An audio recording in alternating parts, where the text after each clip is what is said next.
The Legend of John Henry, retold by Heather Lynn Banks, illustrated by Joel Snyder.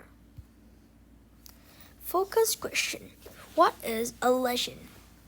John Henry was born into a family of enslaved people. When he was just a boy, he had to do the work of a full-grown man.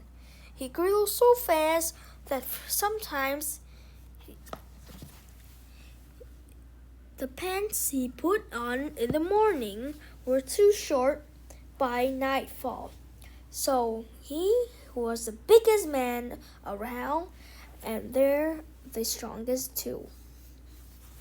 When the Civil War ended, black people were no longer enslaved, but life was still hard because they were not treated as equal citizens.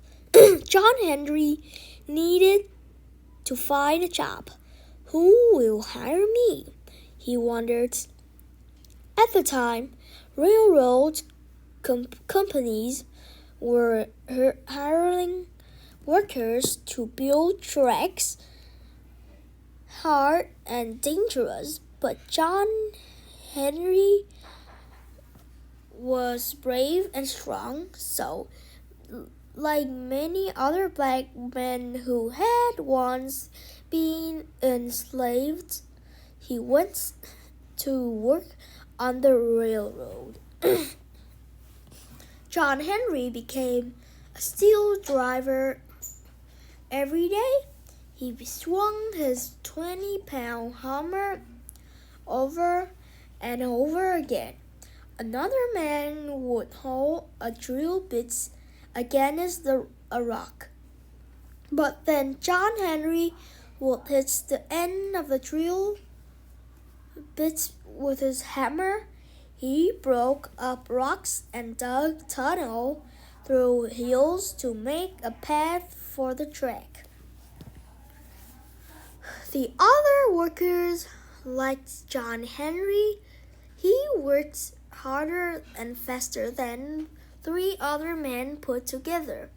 John Henry had a deep, booming voice, and the other men enjoyed singing work songs with him.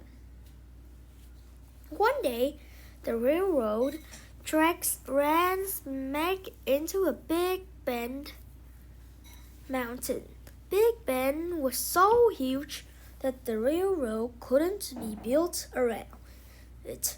A tunnel would have to be built through the mountain instead. Don't worry, John Henry said, that one mountain is just a big rock, and smashing through rocks is what I do. The men worked fast, and John Henry worked fastest of all. They hammered away at Big Bend Mountain. But their boss wasn't happy because he wanted the tunnel finished even faster. The boss said he would fire the men if the tunnel wasn't done on time. One day, a little man in a fancy suit arrived at the work camp.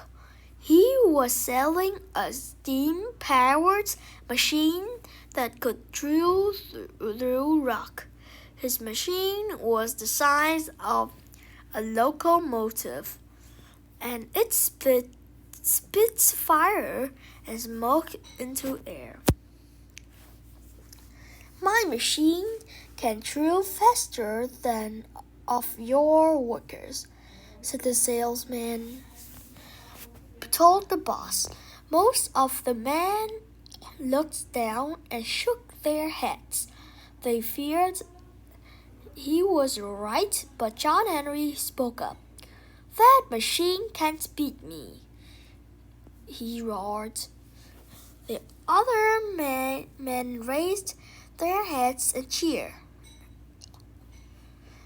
Everyone came running to watch the contest. John Henry stood tall in front of Big Bend Mountain. He gripped a hammer in his mighty hands. The salesman pulled the levers on his machine, and it made an awful noise. When my machine wins, you'll want to buy it. It will replace all these people, he yelled to the boss. John Henry knew he had to beat the machine. If the machine won, the boss would fire the men and use the machine to drill through the Big Bend Mountain. But if John Henry won, the boss wouldn't want the machine. He'd keep paying the men. For the first time in his life, John Henry looked kind of small. Or maybe the machine just looked big. But that didn't scare John Henry. Woo! The whistle blew and the contest began. John Henry groaned as he swung his hammer into the rock. He heard the machine groan too. A man is better than a machine, he said under his breath. John Henry swung his hammer as quick as lightning. He put all his strength into breaking through the rock. He pushed ahead of the machine and didn't look back. Whoo! The whistle blew again. The contest was over. John Henry had hammered through most twice as much rock as the machine.